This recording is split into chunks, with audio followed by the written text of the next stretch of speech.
This is the Winter's Beach Cardi by Andrea Mowry, and I wanted to show you this Afterthought Pocket and how it all works out.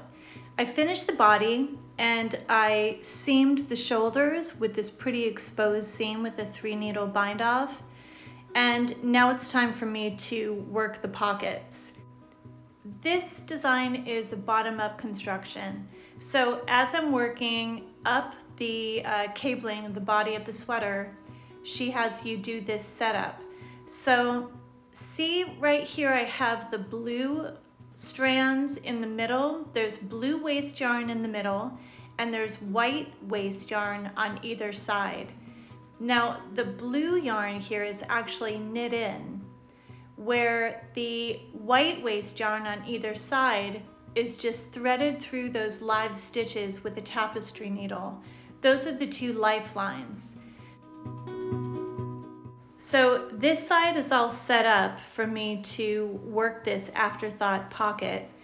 And I'll show you the other side where it is almost complete. I just need to bind off. So I have already finished. I grabbed those stitches and I did the lining on the inside. So what I need to do first is to remove that blue yarn that's right there in the middle. I'm going to give it a tug, and then I'm going to get a pair of scissors so I can snip and pluck it out. Okay, I'm going to snip the blue strand, and I'm just going to take a little needle, and the only way to do this is to just pluck it out like stitch by stitch. There's just no other way to do it. You just have to use a little bit of patience. I remember the first time I did an Afterthought heel on a sock, I was thinking at this point I'd be able to just kind of slide it out like a strand of spaghetti, but I realized that the only way to do it is to slowly go stitch by stitch and just remove that knit in waste yarn. So that's what I'm going to do right now, and I don't have to worry about it becoming unraveled because the lifelines are on either side. I have a lifeline on the top and I have a lifeline on the bottom that's holding all of those live stitches. So nothing's going to run, nothing's going to come undone at this point. You could see that it's really helpful if you choose two very different colors of waste yarn. I've chosen white yarn for the lifelines that are holding those stitches on either side, and then a darker yarn that is actually holding the pocket stitches that I have to pluck out. If those colors are very different and very contrasting, then this process is much easier on the eyes. It's real clear what you need to do here.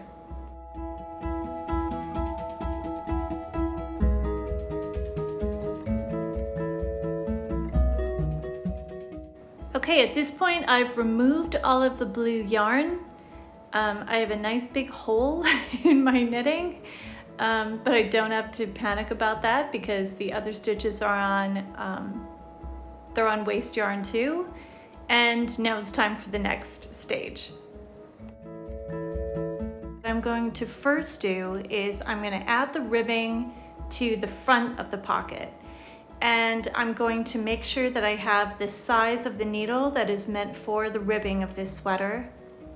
And I'm going to take a look here and look at all of those live stitches that I put on waste yarn with a tapestry needle.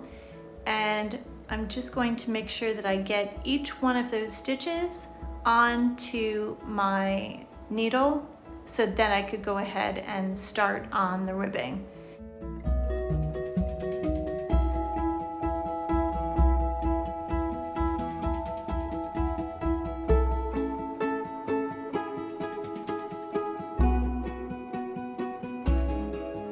It might be a good time to just take a moment, pause, and count those stitches to make sure that you have the correct number, just to be sure that you didn't accidentally drop any at this point.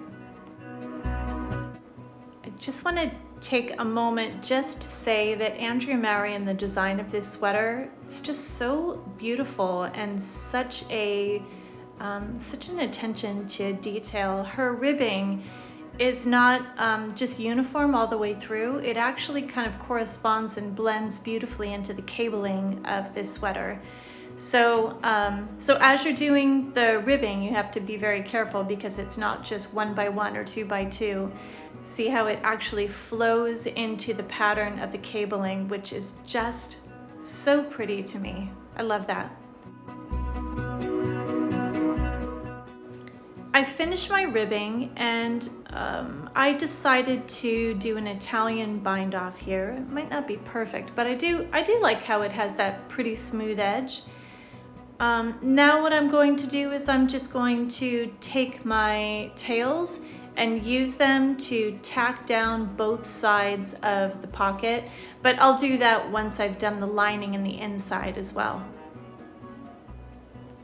Okay, now at the next part, in the pattern we're asked to kind of turn the sweater so that the neckline is closest to me as I'm working it.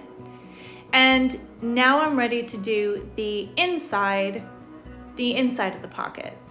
So I've got my ribbing needle once again, and I'm going to pick up the stitches that are being held by that white lifeline, and I'm going to pick up all of them very carefully and put them all back on my needle, and then I will be ready to start working the inside lining of the pocket. Some of these stitches are kind of part of this cable running down, this little honeycomb cable. So it's just kind of a slow process, just making sure that I get those stitches onto the needle correctly. After I get those stitches on the needle, just like the other side, I'm just going to do a count to make sure that I have the correct number. And then after that, following the pattern instructions, I am going to go ahead and I believe that there's a couple increases, and then I'm just going to knit a row, purl a row, knit a row, purl a row until I get to the place where the ribbing starts. And I'm just going to measure it as I go along.